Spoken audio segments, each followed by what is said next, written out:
โลสบายดีทุกคนเนาะซึ่งในมื้อนี้มีนาก็ขออนุญาตมารีวิวเนาะหรือว่ามาแนะนำขั้นตอนในการไปหับเลือดเนาะเวลาที่มีพี่น้องของคนเจ็บหรือว่ามีญาติพี่น้องของหมู่เพื่อนที่ต้องการใส่เลือดเนาะมาเบิ่งขั้นตอนนี้มีนาจะอธิบายละเอียดเลยว่าต้องมีการก้าเกียมอีหยังแน่ก่อนที่จะไปศูนย์เลือดเนาะสำคัญหนึ่งต้องมีกระติกเด้อกระติกเก็บความเย็นหรือว่ากระติกเก็บเลือดหลังจากนั้นยื่นใบเสนอขอเลือดนี่ที่มีนาเอามาขั้นตอนรอท่าประมาณ2 ชั่วโมงเนาะหับตัวอย่างเลือดคนเจ็บใช้เวลาประมาณ10 นาทีคัดเลือกมวดคนเจ็บใช้เวลาประมาณ15 นาทีกวดมวดเลือดต่างๆใช้เวลาอยู่ที่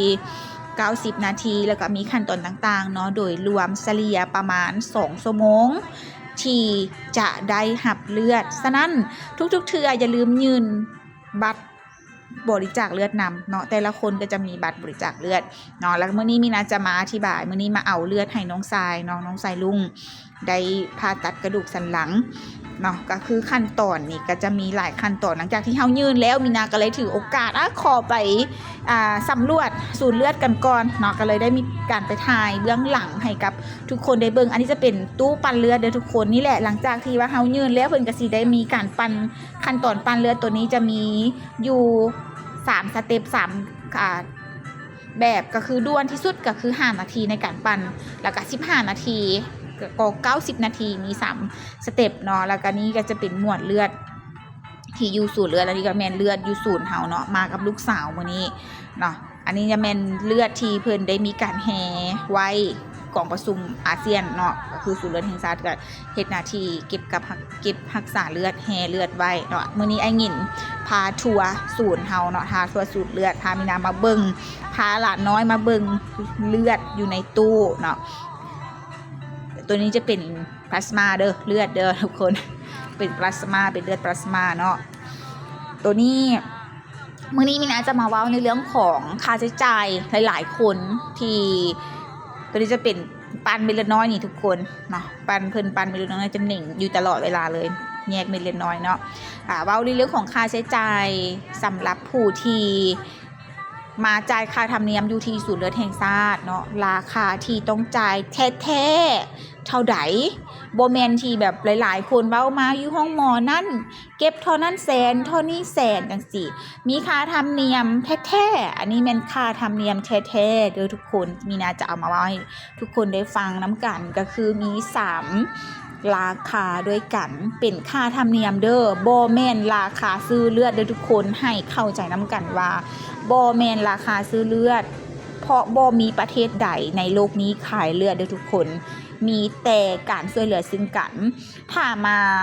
เปรียบเทียบเนาะอยู่ที่ประเทศไทยนี่ประเทศเพื่อนบ้านเฮานี่นะเลือดถุงนึงนี่นะ 3,000 บาทได้ทุกคนเลือดถุงนึงเพิ่นเก็บค่าอุปกรณ์เพิ่นน่ะนะ 3,000 บาทเนาะสำหรับอยู่ที่ประเทศไทยนี่เก็บอันนี้แม่นราคาตัวจริงหรือว่าผู้ใดที่เคยใส่นี่สามารถสอบถามได้เนาะราคาอยู่ที่ประมาณนั้นแล้วสำหรับค่าใช้จ่ายที่ต้องจ่ายนะแม่นถงเก็บรักษาเลือดนะทุกคน$45ที่รัฐบาลซื้อมาเนาะ$45แล้วก็สายส่ง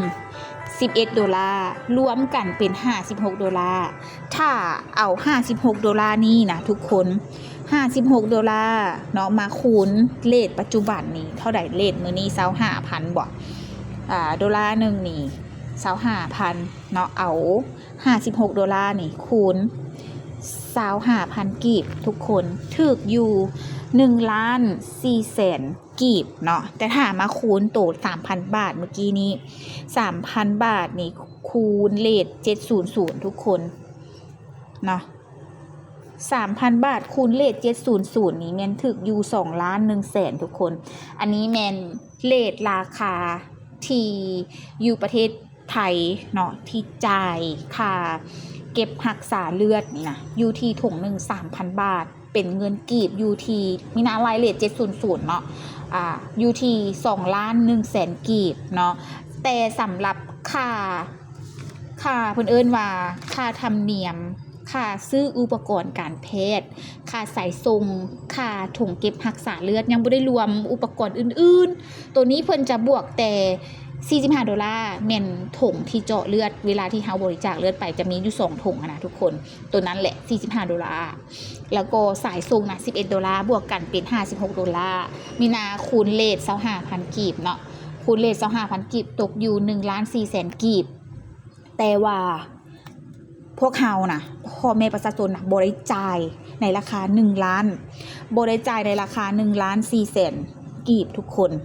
เนาะท่านคิดว่าท่านได้จ่ายเพียง 85,000 กีบเท่านั้นทุกคนหมายถึงรัฐบาลเฮานี่นะสู้ช่วยเหลือเด้อทุกคนเด้อรัฐบาลลาวนี่สู้ช่วยเหลือพ่อแม่ประชาชนบรรดาเผ่าในขอบเขตทั่วประเทศนี่นะท่านคิดเบิ่งว่าท่านได้จ่ายถุงนึงอะนะ 85,000 กีบรวมสายส่งละได้ทุกคนเนาะสำหรับบุคคลทั่วไปนี่ได้จ่ายอยู่ 85,000 กีบเนาะสำหรับญาติพี่น้องของผู้บริจาคที่เคยบริจาคแล้วมีบัตรบริจาคเลือดมายืนจะได้จ่ายอยู่ 35,000 กีบรวมสายส่งเด้อทุกคนเด้อและอีกเคสพิเศษก็คือผู้บริจาคเลือดเองที่ได้ใส่เลือดเองจะได้จ่ายค่าธรรมเนียมอยู่ที่20,000 กีบทุกคนเนาะอันนี้แมนค่าใช้จ่าย20,000 กีบนี่ถ้ามาเทียบนี่ยังบ่ฮอด1 ดอลลาร์ซ้ำทุกคนเนาะยังบ่ฮอด1 ดอลลาร์แต่ถ้าค่าใช้จ่ายเฮานี่นะตกอยู่ที่56 ดอลลาร์สำหรับค่าอุปกรณ์ต่างๆเนาะจะมีสายส่งถุงเก็บรักษาเลือดหั่นแล้วก็รวมน้ำยาเก็บรักษาเลือดอยู่ในถุงนั่นแหละทุกคนเนาะ45 ดอลลาร์บวก11 ดอลลาร์เป็น56 ดอลลาร์ในกรณีที่เฮาเป็นผู้บริจาคเองอะนะใส่เองจ่ายแต่20,000 กีบยังบ่ฮอด1 ดอลลาร์ซ้ำทุกคนเนาะคิดเบิ่งว่ารัฐบาลลาวเฮานี่นะเพิ่นมีความเอื้อเฟื้อเผื่อแผ่และกระทางองค์การสากลก็ได้ให้การช่วยเหลือเนาะอันนี้แม่นเว้าในเรื่องของเลือดอยู่ที่ประเทศลาวเฮาที่มีค่าใช้จ่ายเกิดขึ้นเนาะแม่นรัฐบาลลาวเฮาเก็บกับพ่อแม่ประชาชนเฮาในราคาเท่านี้เป็นค่าธรรมเนียมเก็บรักษาเลือดซื่อๆเด้อทุกคนเด้อบ่แม่นค่าเลือดแล้วก็สูตรเลือดเฮาบ่ได้ขายเลือดอันนี้จะมีขั้นตอนในการกวดหาเชื้อพยาธิต่างๆอยู่ในคลิปวิดีโอที่มีนาเอาให้เบิ่งนี้เพิ่นก็จะมีแบบซอกหาเชื้อพยาธิติดต่อทางเลือดทางเพศสัมพันธ์ทางเลือดจังซี่นะเห็นบ่พวก HIV พวกเอดส์พวกอย่างต่างๆนี่นะจะมีการกวดหาเชื้อพยาธิอยู่ในขั้นตอนตัวนี้แหละทุกคนอันนี้ก็มีนาได้เอามาเว้าให้ทุกท่านได้เข้าใจได้ฟังและก็ขอเชิญชวนพ่อแม่ประชาชนทุกทั่วหน้าทางทหารตำรวจเนาะพนักงานภาครัฐภาคเอกชนรัฐวิสาหกิจต่างๆเนาะผู้ที่มีเงินไขอายุ17 ปีขึ้นไปน้ำหนัก45 กิโลขึ้นไปสามารถมาบริจาคเลือดได้เพื่อช่วยเหลือสังคมเลือดบ่มีโรงงานผลิตทุกท่านมีแต่คนเท่านั้นที่สามารถผลิตเลือดได้ฉะนั้นในมื้อนี้มีนาขอเป็นกระบอกเสียงคลิปวิดีโอต่างๆนี่แม่นมีนาเป็นคนถ่ายเองเลยแล้วก็ได้เอาข้อมูลนี้มาฝากมาต้อนมาเว้าให้พ่อแม่ประชาชนได้เข้าใจบ่แม่นว่ามีเงินแล้วจะเข้าไปซื้อเลือดได้บ่เลือดบ่มีขายเด้อทุกคนเลือดบ่มีขายฉะนั้นเวลาที่ไป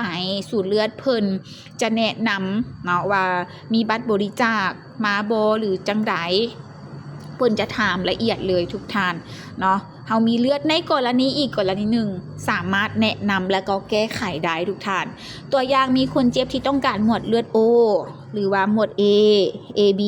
หรือว่าหมวด B ทุกท่านเนาะในกรณีของพี่น้องคนเจ็บที่ต้องการหมวด O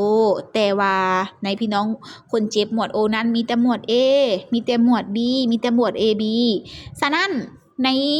หมวด A หมวด B หมวด AB นี่สามารถบริจาคได้บ่แต่ค่อยต้องการเลือด O ได้บริจาคได้เด้อทุกคนเด้อเพราะว่าในจะมีกลุ่มที่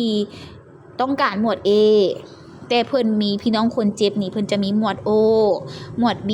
หมวด AB จังซี่ทุกท่านเนาะแล้วท่านหมอเพิ่นก็จะขอสลับซับเปลี่ยนให้เนาะเฮาสามารถเปลี่ยนเลือดได้อยู่ที่ศูนย์เลือดได้เลย